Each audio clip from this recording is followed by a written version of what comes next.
여러분 나중에 합격하시고요. 따로 이제 창업하시고 실무해 보시면 중개 실무도 만만치가 않고 또 투자도 만만치가 않습니다. 우리가 지난 시간 제가 서로 대화를 했잖아요. 이거 있죠.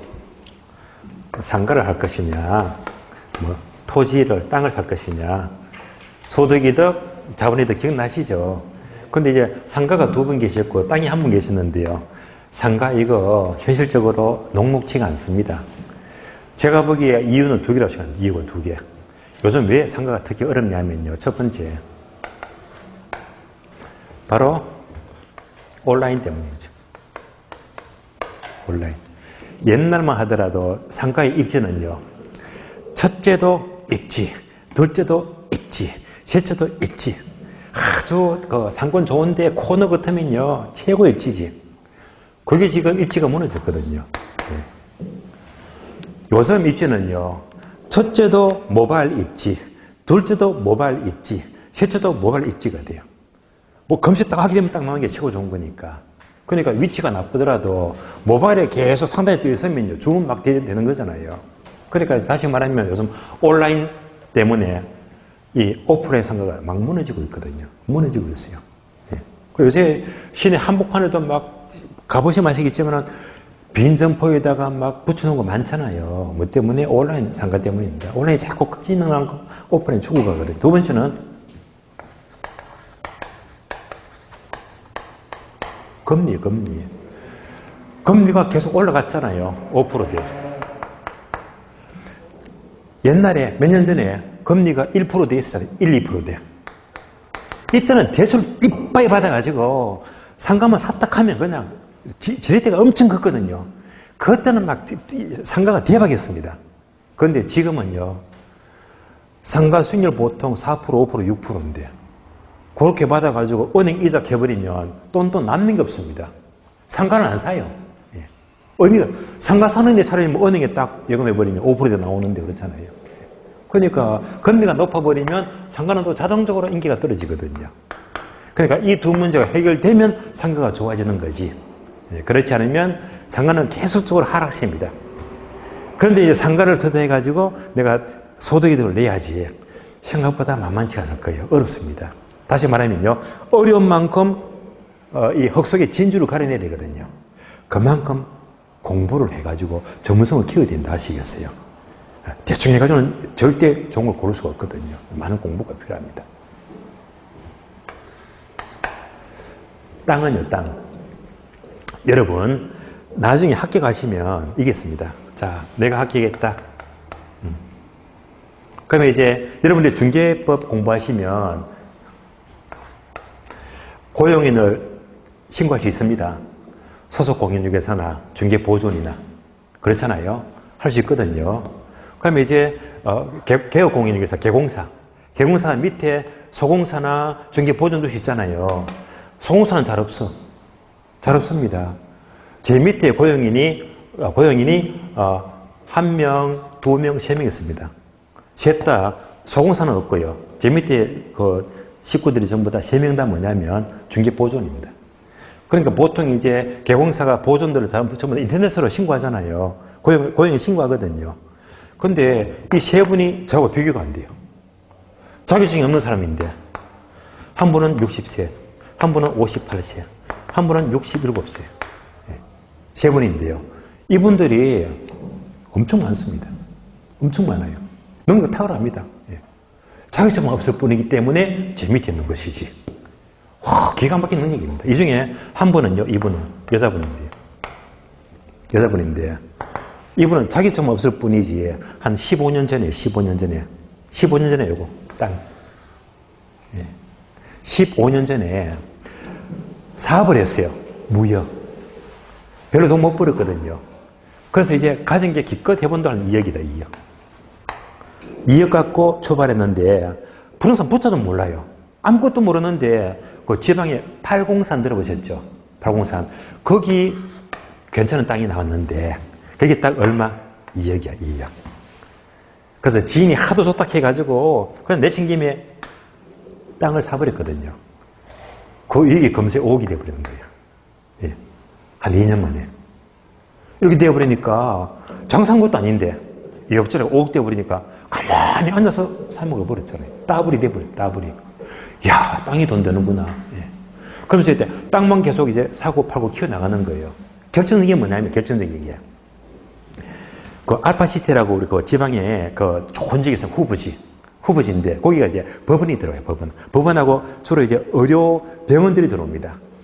들어올 이제 후보지인데 그 땅을 13억 주고 땅을 샀는데 몇백 평을 샀는데 여기다가 내 돈은 4억이고 나머지 한 9억 됩니까? 9억을 대출 받았거든요. 뭐지? 지렛대요가.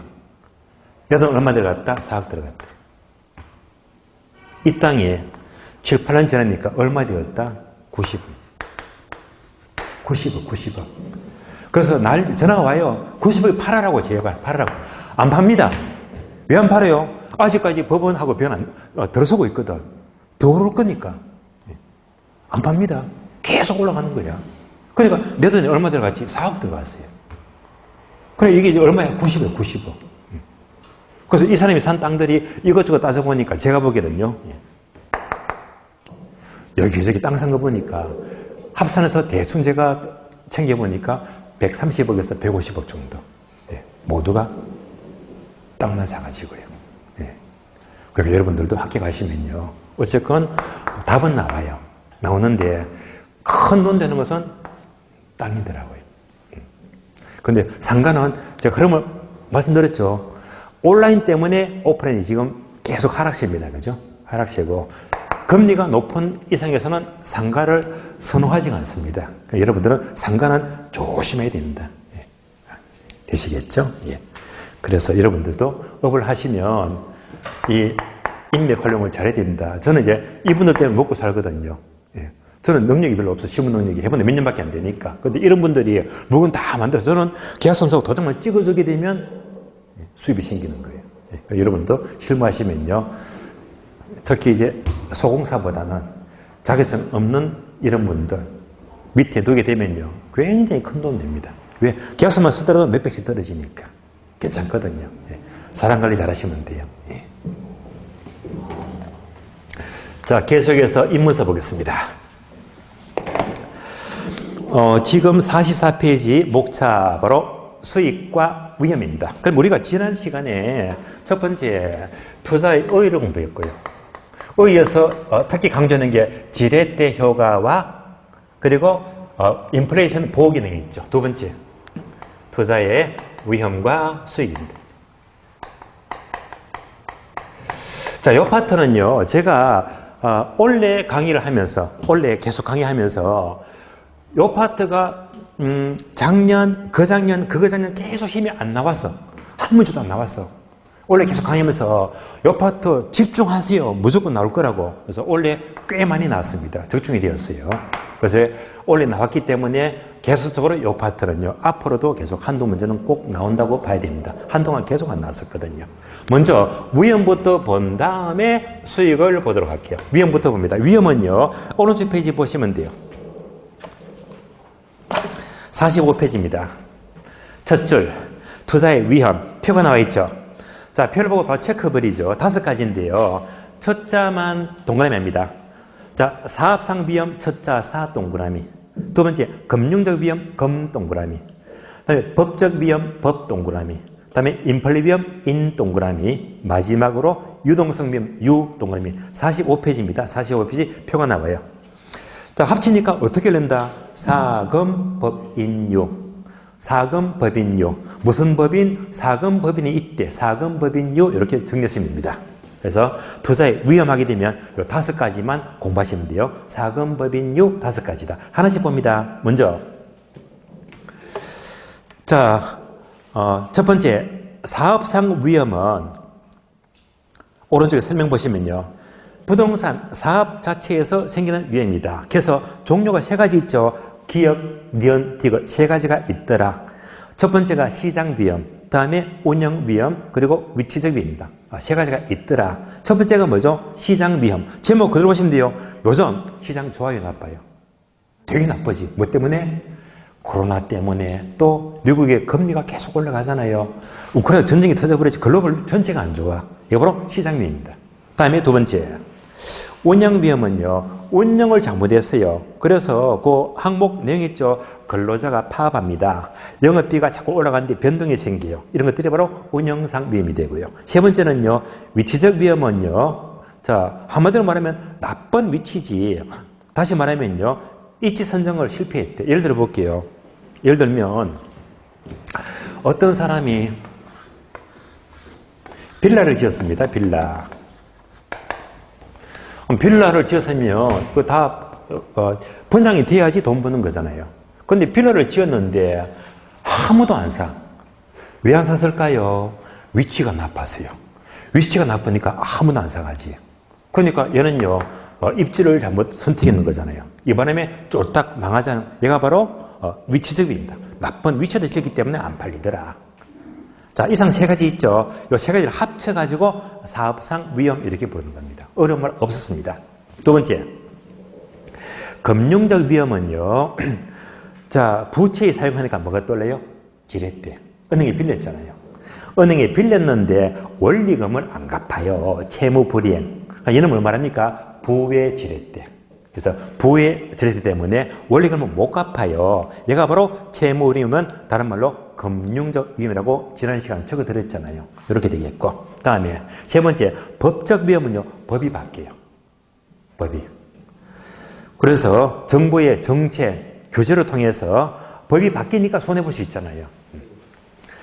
법적 위험이 되고요. 다음에 인플레가 뭐라고 했죠? 물가 상승. 또 화폐 가치가 떨어지는. 왜 화폐 떨어진다고 했죠? 계속 돈을 찍어내니까 물가는 오를 수밖에 없잖아요. 그러니까 인플레로 인해서 화폐 가치가 하락하는 만큼 자 바로 인플레 위험이 생긴다. 그래서 괄호 있죠. 은행은 고정금리보다 인플레만큼 금리 올린다. 변동금리를 선호한다고 했죠. 여기까지도 설명을 드렸고요. 다음에 유동성 위험은요. 유동성은 쉬운 말로 현금화가 어렵다는 걸 말합니다. 현금화가 어렵다. 그래서 젖줄, 부동산은 황금성이 낮기 때문에 위험이 따르는 것인데 그래서 괄호 보시면요. 부동산을 매각해서 현금화하는 과정에서 생기는 시장 가치의 손실 위험이다. 이런 예를 보시면 이거잖아요. 자, 똑같은 2억짜리가 있는데 2억짜리. 그러면 이제 2억짜리 임야가 있고요. 2억짜리 빌라가 있대요. 얘도 2억이고 얘도 2억입니다. 어느 게 더 빨리 팔립니까? 빌라. 임야는요. 2억짜리라고 해도 이건 살 사람이 없으면 10년 더 가도 안 팔리시잖아요. 이런 것들이 모두가 유동성 위험입니다. 특히 얘는요. 빨리빨리 팔릴 수 있잖아요. 근데 또 이것도 보세요. 자, 빌라 여기 거주하는 사람인데 이 사람이요. 2억 주고 샀는데 갑자기 외국에 이민 가야 되거든요. 그래서 한 달 만에 팔아야 돼요. 한 달 만에 안 팔릴 수도 있잖아요. 그럼 한 달만 팔려고 하면 어떻게 하면 됩니까? 건매. 싸게 팔아야 됩니다. 그럼 실무적으로 건매하게 되면 실무. 건매라고 해서 무조건 10% 사다가 건매가 아니에요.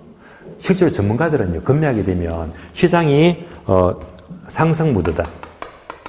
시장이 하락이다. 이럴 수 있잖아요. 하락이다. 시장이 상승 무드라면 이런 게 안 나와요. 하락이면 건매가 넘치잖아. 그렇잖아요. 그래서 실무진들이, 전문가들이 보기에는 상승장에서는 건매가 잘 없는데 그래도 건매가 나온다면 한 5% 정도 싸게 삽니다. 5%. 요즘은 시장이 꽤 안 좋죠. 그죠? 안 좋으면요. 이때 건매는 5%가 아니고 한 10%나 15% 정도.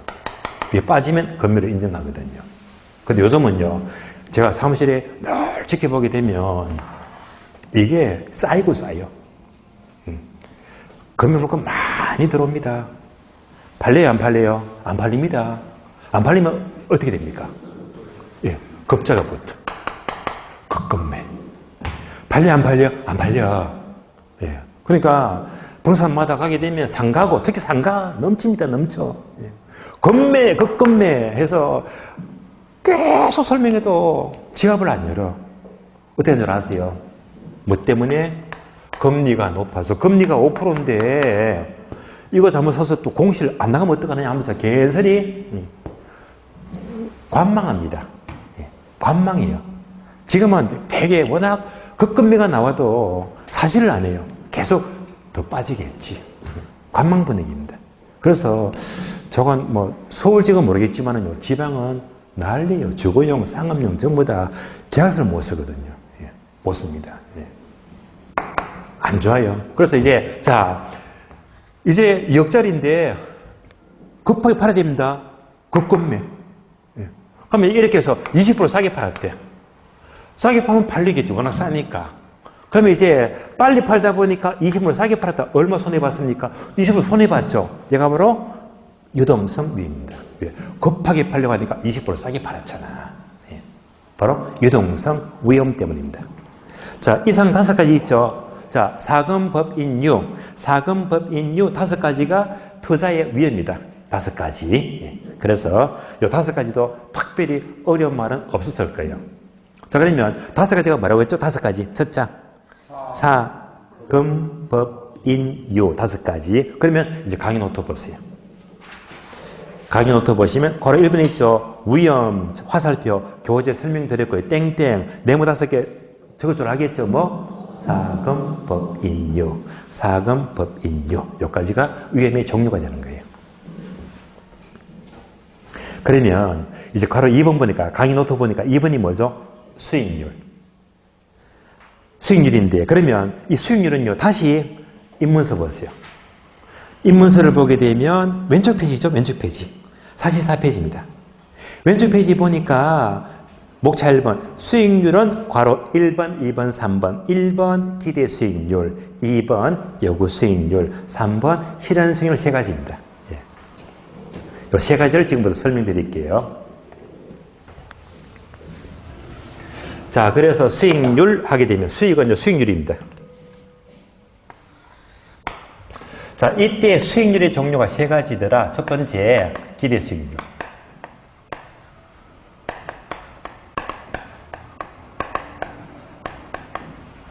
두 번째가 요구 수익률.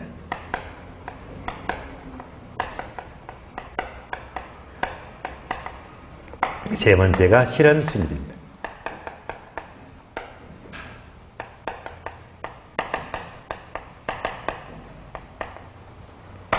자, 설명을 드리면서 강의 노트나 입문서를 확인합니다. 자, 3가지는 지금 강의 노트 보시면 돼요. 3가지. 결론부터 말씀을 드릴게요. 결론은요, 기대 수익률, 요 2가지는 중요합니다. 그리고 얘는요, 시험에 거의 안 나와요. 하나씩 봅니다. 첫 번째, 기대 수익률이 뭡니까? 하게 되면요, 여기다가 이꼴 예상 수익률이다. 같은 말입니다. 기대 수익률, 예상 수익률 똑같은 말입니다. 예를 들어 볼게요. 예를 들면, 자, 어떤 사람이 2억을 갖고 있어. 2억. 자, 2억 갖고 뭘 살까? 상가를 사야지. 상가. 그러면 상가를 사게 되면 이거 대상 투자 물건이죠. 대상 물건. 상가를 사게 되면 1억부터 얻을 수 있는, 자, 예상되는 수익은요, 한 20%가 예상이 된대. 20% 높은 수익률이 예상이 된대. 얘가 뭡니까? 바로 기대 수익률입니다. 기대 수익률. 예상 수익률, 기대 수익률, 역으로 기대 수익률 20%. 반면에 두 번째, 요구 수익률은 반드시 뭐가 들어가지? 요구 수익은 반드시 들어가는 것이 바로 위험. 그래서 강의 노트 보시면요, 위험 반영되어 있죠. 위험. 항상 요구 수익은요, 뭘 떠올려? 위험. 얘가 반영이 된 겁니다. 위험. 위험이 반영된 수익입니다. 그럼 이제 요거 2개 차이점은요, 차이점은 여러분들이 강의 노트에다가 이렇게 적어줘요, 화살표. 어떻게 비교하느냐. 기대 수익률은 바로 대상 물건 자체를 말해요. 대상 물건 자체. 반면에 요거 수익은 항상 대상 물건 자체가 아니고 비교 물건. 비교 물건. 대상 물건이면 기대수익이고요. 요것은 무조건 비교 대상, 비교 물건입니다.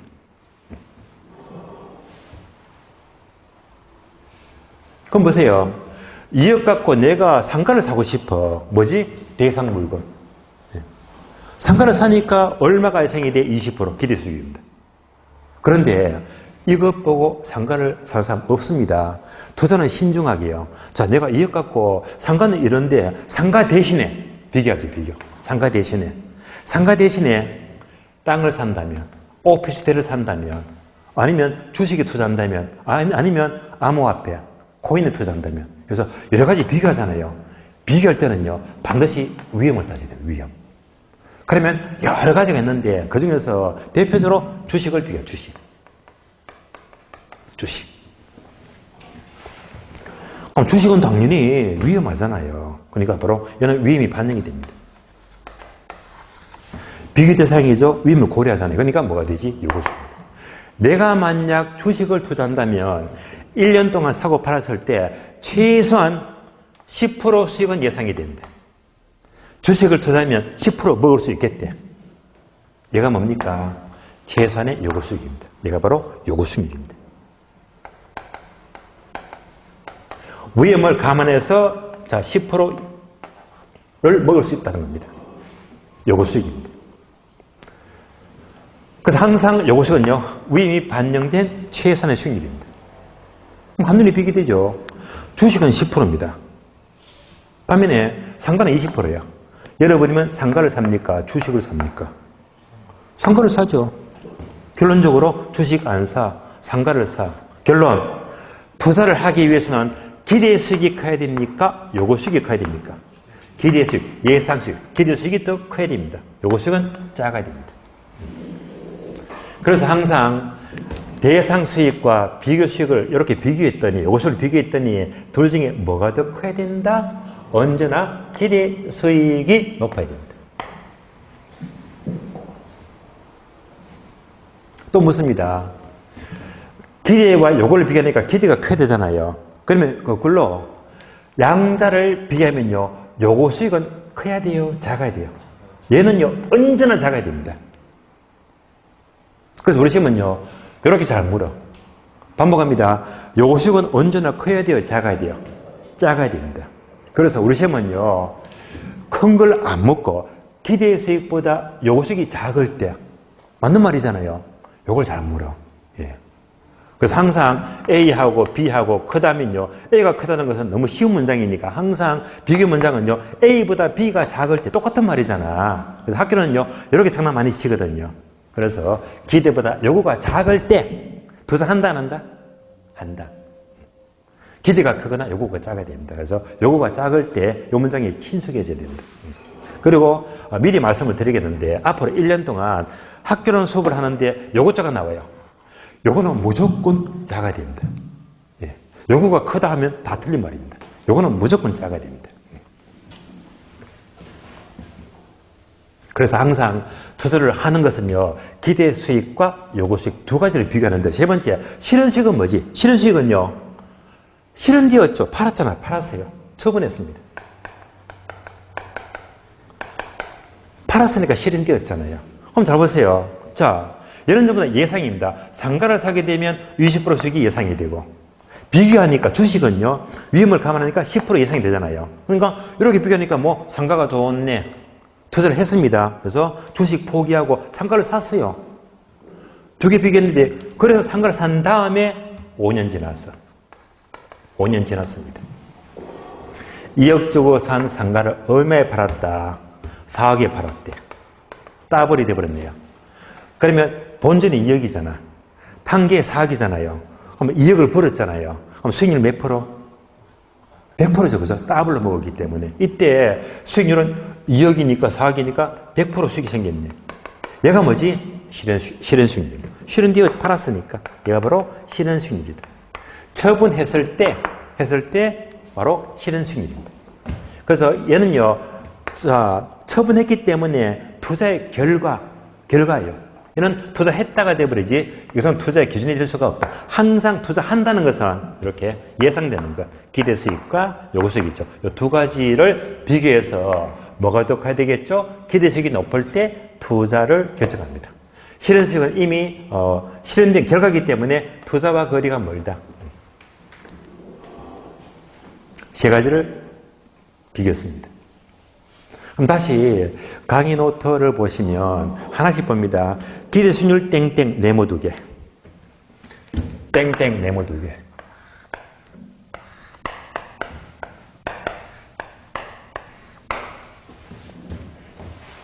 그래서 네모를 채우자. 쓰는 것은 요 네모는 무조건 키워드입니다. 핵심 단어. 그래서 많이 써봐야 됩니다. 그래서 얘는요 네모가 뭐냐면 바로 요거 계산 문제. 앞으로 여러분들이 계속 이제 문제를 푸시면 기대 수익률은요 거의가 계산 문제. 계산 문제가 나와요. 그러니까 계산 문제를 풀기 위한 공식입니다. 공식. 간단합니다. 그래서 첫 번째 네모는요 확률 적어주고 확률. 두 번째 네모는요 수익률 적어주고. 얼마나 간단합니까? 일단 눈조각만 찍어주세요. 아, 기대 수익률 계산 문제는 뭐 곱하기 뭐 확률 곱하기 수익률. 얼마나 간단합니까? 공식이 간단해요. 앞으로 문제 풀어보시면 그냥 기대 수익률만 딱 나타내면 이것만 돌리면 돼요. 확률 곱하기 수익률. 문제 다 풀리거든요. 그런데 화살표 되어 있죠. 어떻게? 가중평균의 합이다. 가중평균의 합이다.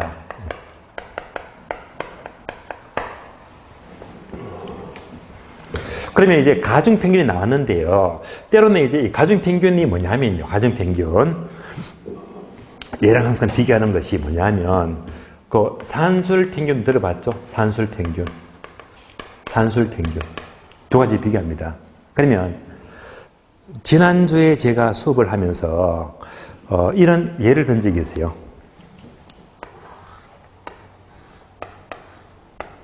사과를 거래한 적이 있고 사과가 6개 있더라. 기억 납니까? 이때 자 6개 있다면 장남, 차남, 막내가 있다. 그죠? 저라면 사과를 똑같이 너 2개, 너 2개, 너 2개, 둘, 둘, 둘 똑같이 n분의 1로 먹어. 얘가 바로 산술평균입니다. 얘는 바로 n분의 1입니다. n분의 1이면 산술평균. 나누기 3하니까 2개씩이잖아요. 그러면 요즘 부모들은 장남을 워낙 선호한다면 장남한테 비중을 많이 두겠지. 장남이 50% 먹어. 몇 개? 3개. 차남은 2개 먹고 막내는 1개 먹어. 이렇게 이제 관리하잖아요. 얘가 무슨 평균? 가중평균. 예. 가중평균은요 이렇게 비중을 둬. 예. 50% 몇 프로 몇 프로 이런 식으로. 그러니까 기대 수익률은요, 확률 곱하기 수익률인데, 산술평균이 아니고 무슨 평균? 가중치를 주는. 그러니까, 예를 들면 확률이 3분의 1씩 주는 게 아니고, 시장이 호황일 때는 20%, 보통일 때는 60%, 불황일 때는 20%. 시장이 같을 수가 없잖아요. 그러니까 항상 가중치를 줍니다. 이때 시장이 좋다, 보통, 나쁘다가 말이지, 2대 6대 2라든지 가중치를 주는 거라. 되시겠죠. 그리고 참고로 미리 말씀을 드리는데 여러분이 학교론 공부하시면요. 평균이 두 가지네. 무슨 평균 무슨 평균? 가중평균하고 산술평균이 있죠. 얘는 되게 다 틀린 말이야. 앞으로 문제 풀다가 지문에서 산술평균 나와버리면 그냥 틀린 답 바로 찍어버리면 답이 나와요. 학교는 거의가 무슨 평균? 가중평균이 답이 되거든요. 그래서 학교에서 거의 10중 8구는요. 산술평균을 구한다. 거의가 틀린 말입니다. 아시겠어요? 가중평균.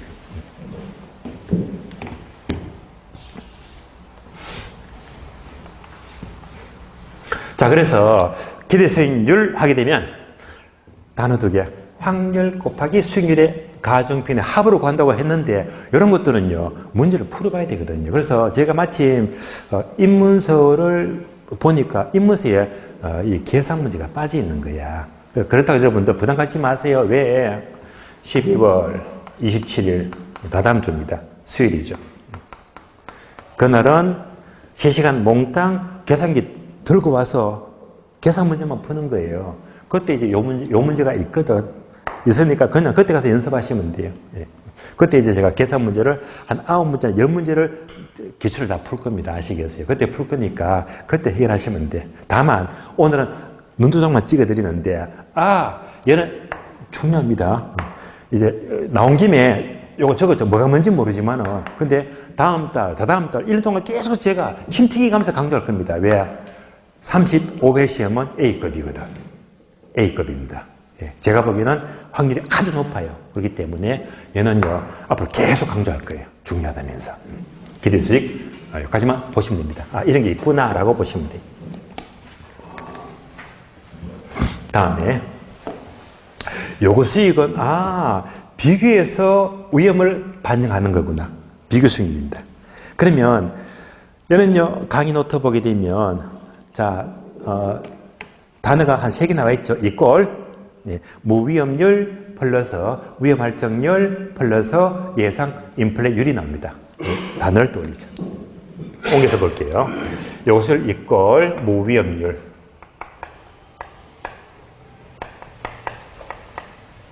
플러스 위험할정률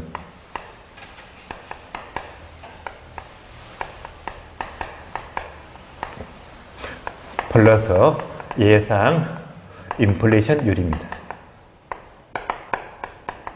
여기까지.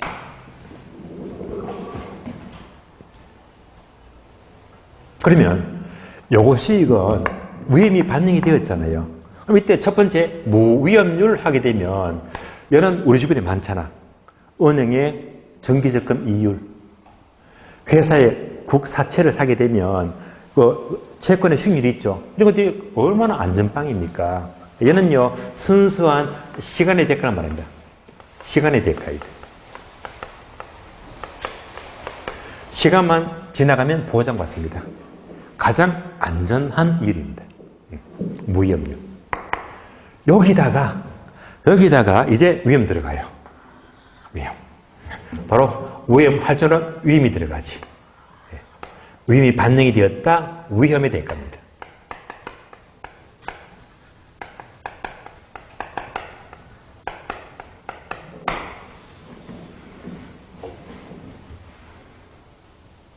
그래서 시장의 위험 요소, 위험이 반영되면 위험할수록 위험이 높으면 높을수록 그만큼 전체가 커지잖아요. 그만큼 요거 수익이 또 커지더라. 쉽게 할 수 있죠. 위험이 높으면 높을수록 요구하는 수익이 또 그만큼 커지게 됩니다. 커진다.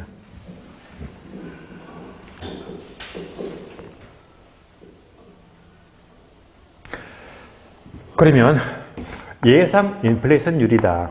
인플레가 말하겠죠. 물가 상승. 그러니까 예상 물가 상승률도 어떻게 보면 위험한 거지. 위험한 요소입니다. 그래서 자 얘도 주어지면 반영하는데요. 인플레를 포함시키는 여기까지 입장을 가리켜서 피셔 효과라고 불러요. 피셔 효과. 자, 피셔가 사람 이름이죠. 어빙 피셔는 경제학자가요. 원래 요거 수익은 무위험률 더하기 위험할정률 두 가지인데 내가 보기에 예상 인플레가 주어지면 이것도 위험한 거니까 더합시다. 합한 것이 무슨 효과? 피셔 효과. 그러면 이제 숫자 넣어볼게요. 숫자. 이렇게 추천드리겠습니다. 무위험률이 4%입니다. 위험 할정률이 6%입니다. 예상 인플레율이 4%입니다. 요거 수익은 몇 프로 될까요? 예, 14%. 다 더하면 되니까. 다 더하면 되니까. 이런 계산 문제는 한마디로 말하면 장난이지. 기출문제. 언제? 13회 때. 전설의 고향이죠. 그죠? 오래됐습니다. 근데 이것도 의미가 있습니다. 13회 때. 지금부터, 13회라면 지금부터 한 2년 전인가? 20년 전이죠. 그죠? 13회 때 시험 공고하죠. 시험 공고를 하면서 시험 공고문에 이런 공고 기사가 떴습니다. 당구장표 해가지고 시험장에 반드시 계산기를 지참하세요. 계산기를 지참하세요라는 공고문이 처음 이때 떴어요. 그때까지는 계산 문제 안 나왔거든. 나본들 한 문제, 두 문제야.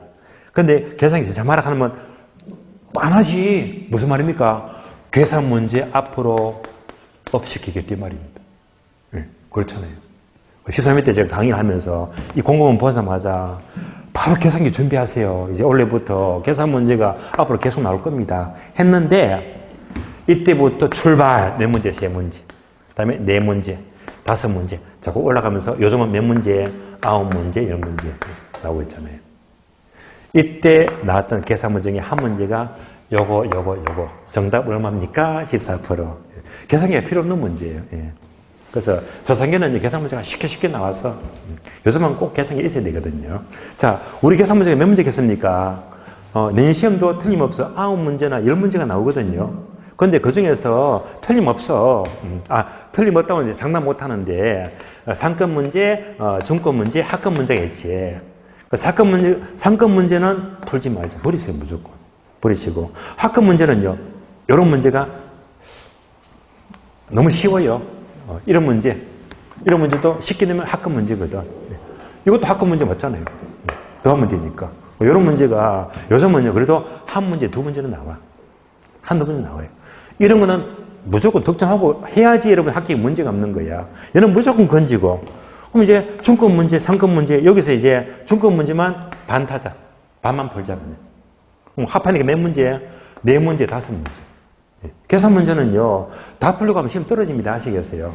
다 풀려고 하지 마시고, 그냥 마음 비우고, 네 문제 풀려고 하면 다섯 문제 풀어요. 반타작만 해도 여러분 합격에, 반타작만 하게 되면 웬만하면 70점 넘어갑니다. 뭔지 아시겠어요? 반타작만 하게 되면. 반타작 해도 이거 넘어가니까. 뭐, 기분 좋은 거잖아요. 반타작만 하더라도. 욕심내지 마세요. 그런데 많은 분들이 반타작을 안 해. 포기를 해, 포기. 특히 다학원 수강생들. 계산 문제 준비 안 했다가 막판에 가서 허둥허둥 대다가 전부 다 계속 막 풀지 말고 나중에 풀자는 식으로. 그러니까 시험 망치는 거예요. 계산 문제는요, 미리 준비해서 좀 풀 수 있는 것만 반타작 해버리면 최고의 효과입니다. 자, 다시 봅니다.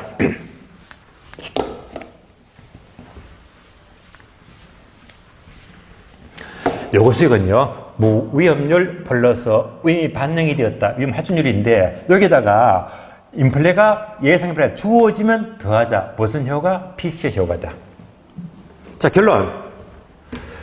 위험이 높으면 높을수록 얘가 6%, 8%, 10% 커지게 되면 당연히 얘도 커지잖아요. 그러니까 얘도 커진다. 계속 강조합니다. 위험이 높을수록 요가는 수익도 높아진다. 위험과 수익은 비례 반비례 무슨 관계? 비례관계. 비례관계. 네. 위험과 수익은 비례관계다.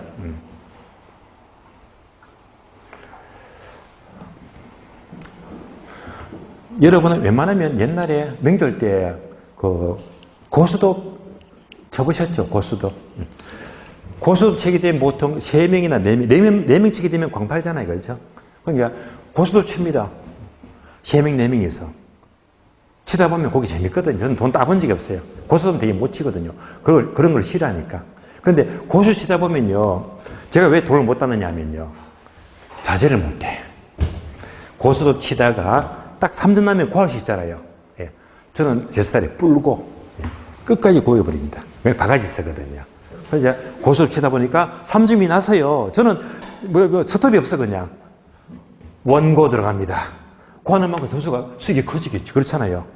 기분 좋아요. 그냥 투고 들어가요. 그럼 또 그만큼 더 먹잖아요. 수익이. 막 뿔고입니다. 쓰리고 들어갑니다. 쓰리고는 또 곱하기잖아요. 계속 가는 거야. 그러다가 이제 바가지 딱 서버리면 저는 망하는 거예요. 그러니까 원고, 투고, 고 갈수록 위험이 커지는 거지. 바가지 위험이 커지잖아요. 위험이 커질수록 수익도 커지는데 저는 서투를 못해가지고 항상 돈 따본 적이 없다 이 말입니다. 예. 그래서 위험이 높을수록 그만큼 수익도 높아지더라.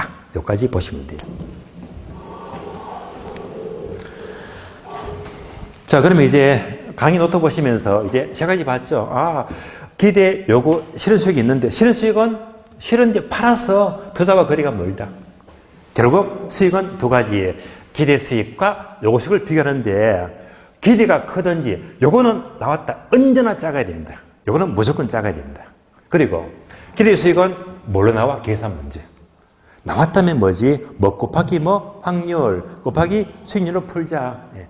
그래서 이걸 풀리는 거고 요구 수익은요. 위험이 반영이 되었네. 무위험 플러스 위험률인데 위험이 높을수록 그만큼 수익도 높아진다. 무슨 관계? 비례관계. 만약 인플레가 주어지면 대주자. 이것도 위험이니까. 무슨 효과? 피셔 효과다라고 보시면 돼요. 자, 그러면 여기까지 이제 강의 노트는 설명을 드렸고요. 이제 입문서도 그대로 확인합니다. 입문서 보세요. 44페이지. 44페이지.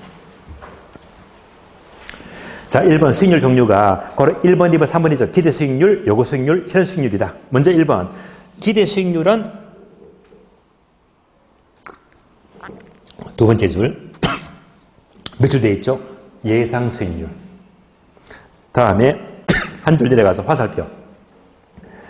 확률을 고려한 수익률이다. 이거 나왔네. 확률을 곱하기 수익률. 곱해서 고려한 수익률이다. 확률 곱하기 수익률, 뭐 가중평균. 화살표에 나왔잖아요. 확률을 고려한 수익률이다. 가중평균의 합이다. 나왔고 2번 요구 수익률은요. 요구 수익률은 첫 줄 보시면 자 부동산 등에 투자하기 위해서 보장돼야 할 최소한의 수익률이다. 한 줄 내려가서요. 위험을 반영한 위험 수익률이다. 위험 동그라미 나왔죠. 위험을 반영한 최소한의 수익률이 요구 수익률입니다. 그래서 화살표. 요수율 이꼴. 자, 이꼴 모두 밑줄입니다. 무위험률 플러스 위험할정률 플러스 예상 인플레율이다. 무위험률은요, 시간의 대가이다, 국공채 이자 등을 말하고, 위험할정률은요, 위험의 대가를 가리키는 것이고, 예상 인플레가 주어지면 무엇이다? 피셔 효과이다. 라고 설명을 드렸습니다. 그리고 3번, 실현 수익은 별 의미가 없고요. 까만 동그라미 두 개 있죠, 두 개인데요. 그러면 공부했던 이거. 둘 중에 뭐가 더 커야 된다? 기대 수익이 높아야 됩니다. 첫 번째는 밑줄 아세요. 기대 수익이 요구수익보다 크거나 같을 때 투자를 선택하고요. 거꾸로 요구가 크면 위험이 큰 거지. 투자 기각이죠. 여기까지 봤습니다. 자, 지금까지 투자의 위험과 수익까지를 공부를 했고요. 위험과 수익. 그러면 이제 세 번째. 대개 투자는 수익을 얻기 위해서 투자를 하는데요. 투자가 잘못되면 손해를 보잖아. 그래서 손해를 본다. 위험이 커지게 되면 위험을 줄여야 되겠지. 위험을 줄이기 위해서 계란은 한 바구니 담지 말자. 여러 바구니야. 얘가 바로 위험을 줄이자 분산 투자, 소위 포트폴리오입니다.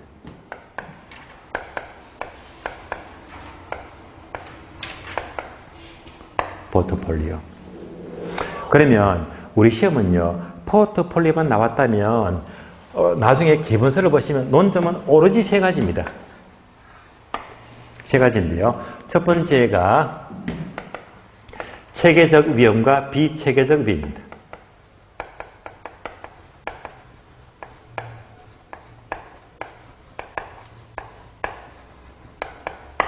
두 번째가요. 상관계수가 나와요.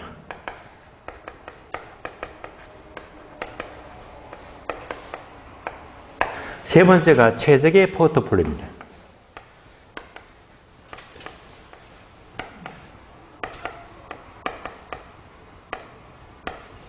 대개 우리 시험은요, 이 세 가지를 섞어서 지문 1번, 2번, 3번, 4번, 5번 5개를 만들어내거든요. 그래서 포트폴리오는 요 세 가지만 정리를 하시면 되는데, 그러면 이제 자, 우리 입문서를 보시면 입문서는요, 45페이지 보니까, 자, 밑에 바로 2번, 총 위험 이꼴 체계적 위험 플러스 비체계적, 요거 나왔죠? 요거. 나왔죠? 그래서 얘를 보면서 뭘 알자? 아, 얘가 바로 포트폴리오 이론을 가르치는구나. 그 흐름을 알아야 됩니다. 그러면 다시 입문서를 보니까 상관계수가 나와요? 안 나와요? 다음 페이지 봐도 없잖아요. 얘가 빠져있네. 빠져있는데 제 강의 노트는 나와 있잖아. 그래서 여기까지는 설명을 들으시면 여러분 쉽게 따라올 수 있거든. 그래서 입문과정은요, 포트폴리오 중에서도 이것만 입문과정에서 설명을 드립니다. 왜? 충분히 따라올 수 있거든요. 이제 3문은 좀 어려워요. 어려우니까 1월 달에 설명을 드릴 거고. 그래서 입문과정은요, 분산투자 포트폴리오 중에서는 요거 두 가지만 여러분들이 따라오시면 문제가 없다는 말입니다. 자, 지금부터 이 두 가지를 하나씩 보도록 할게요. 그러면 이제부터 강의 노트를 봅니다. 강의 노트. 강의 노트 보시면, 자, 체계적, 비체계적, 그리고 상관계수. 여기까지를 잘 따라오십니다.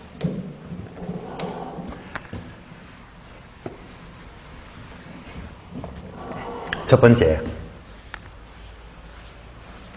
자, 체계적, 비체계적 위험인데요. 그러면 강의 노트 보게 되면 가로 1번, 총위험 이꼴 2개 나와 있죠. 이대로 따라오시면 돼요.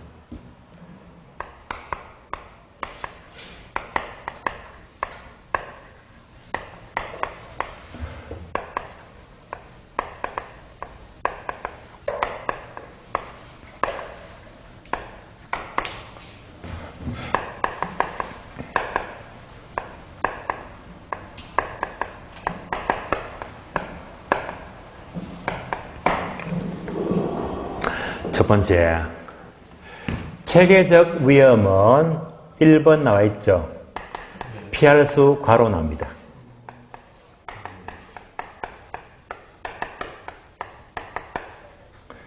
이때 괄호가 피할 수 없는,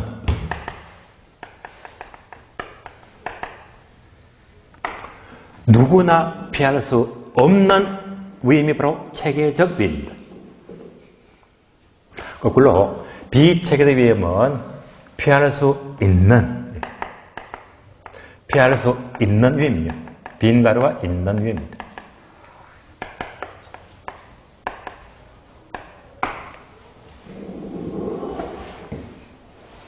그래서 얘가 생각보다 질문 잘 합니다. 피할 수 없다, 체계적 위험. 피할 수 있다, 있으면요, 비체계적 위험입니다. 그러면 우리 시험은 빤해. 오로지 이거밖에 없어요. 바뀐다는. 볼까요?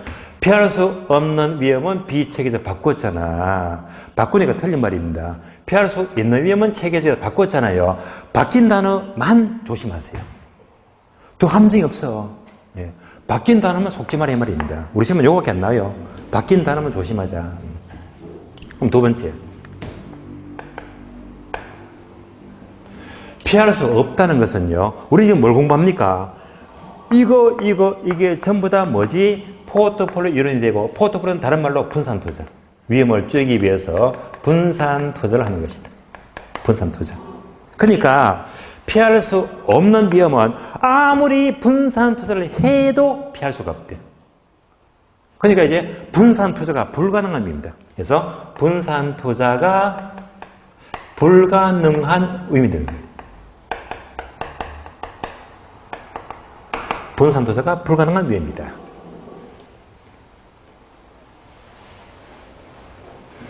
세 번째, 괄호 되어 있죠.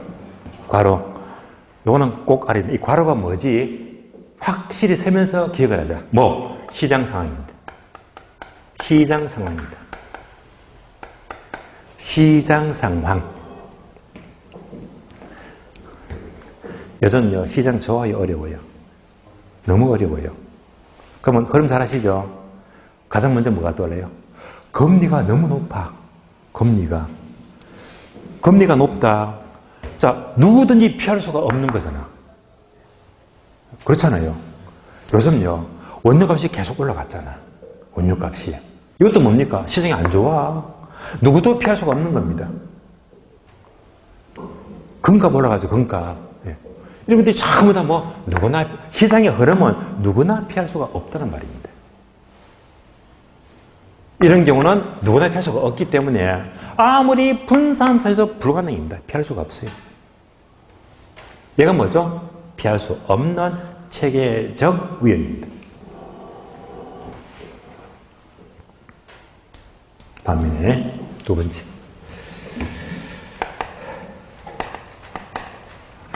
피할 수 있는 위험은 비체계적 위험인데, 피할 수 있다는 것은요,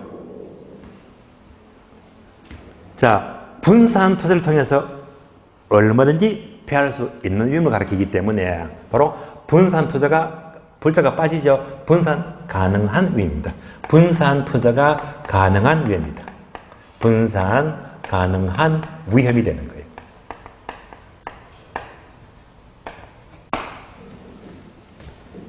그러면 세 번째, 피할 수 있다는 것은 어떻게 피합니까? 바로 시장은 못 피해. 누구든지 못 피합니다.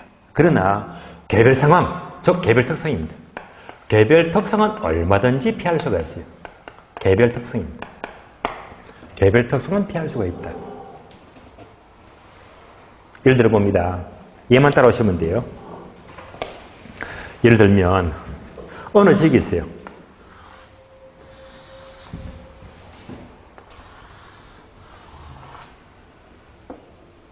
자, 이 지역이 그냥 여러분들은 나름대로 우리 동네라고 생각하시면 우리 동네.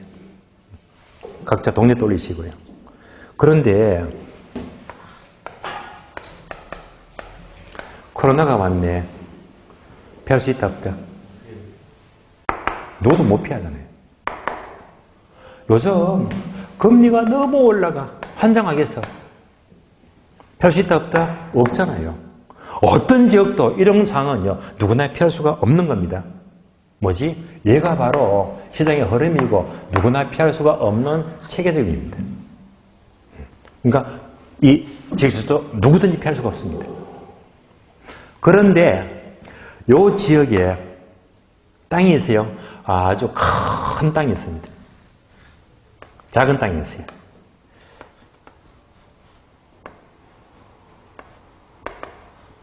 번지가 다르겠지. 자, 위치가 다르고 번지가 다르면 개별상은 맞잖아요. 요건 피할 수 있어요. 한번 예를 들어 볼게요. 이런 땅들이 있는데 갑이 있고 을이 있습니다. 자, 갑도 현금 3억 갖고 있고 을도 3억 갖고 있거든요. 그래서 이제 갑과 을이 각각 3억 갖고 땅을 삽니다. 갑은요, 집중 투자를 합니다. 3억 갖고 올인. 큰 땅을 한 방에 사버립니다. 이럴 수 있잖아요. 그런데 을은 소심해.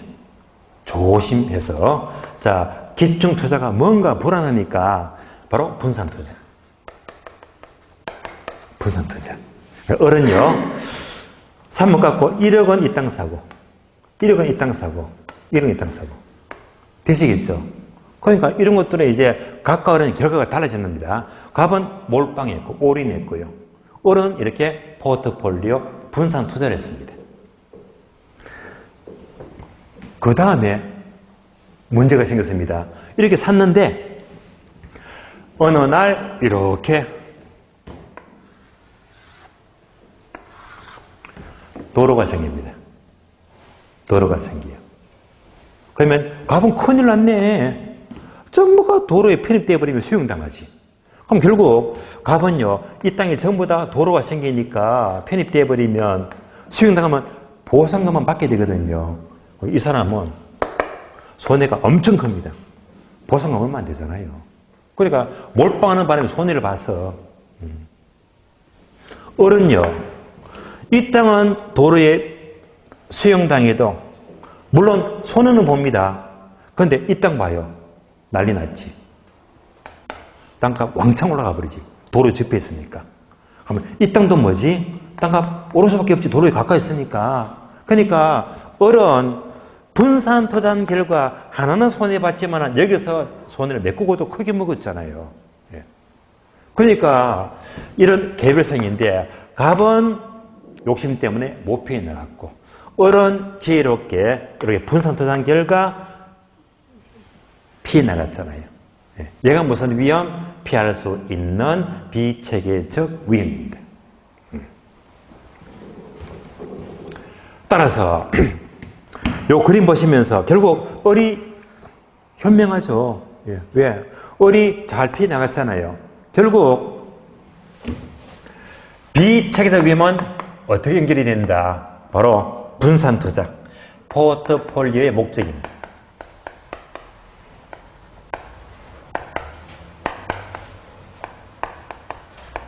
자, 어의 경우처럼 어는 포트폴리오 분산 투자를 통해서 피할 수 있던 위험을 피해 나갔잖아요. 따라서 포트폴리오의 목적은요, 무엇을 줄이는 것이다? 비체계적 위험을 줄이기 위한 것이 목적입니다. 요거는 굉장히 잘 나옵니다. 잘 나옵니다.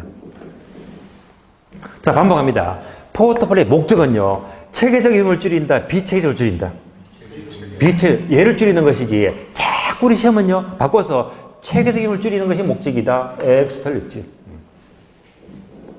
그래서 항상 이렇게만 나왔다면 무조건 바뀐 단어를 조심합니다. 바뀐 단어.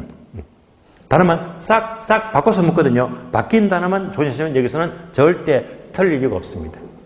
마지막으로 포트폴리오의 목적은요, 체계적 위험을 줄이는 것이 아니라 비체계적 위험을 줄이는 것이 목적이다 라고 보시면 돼요.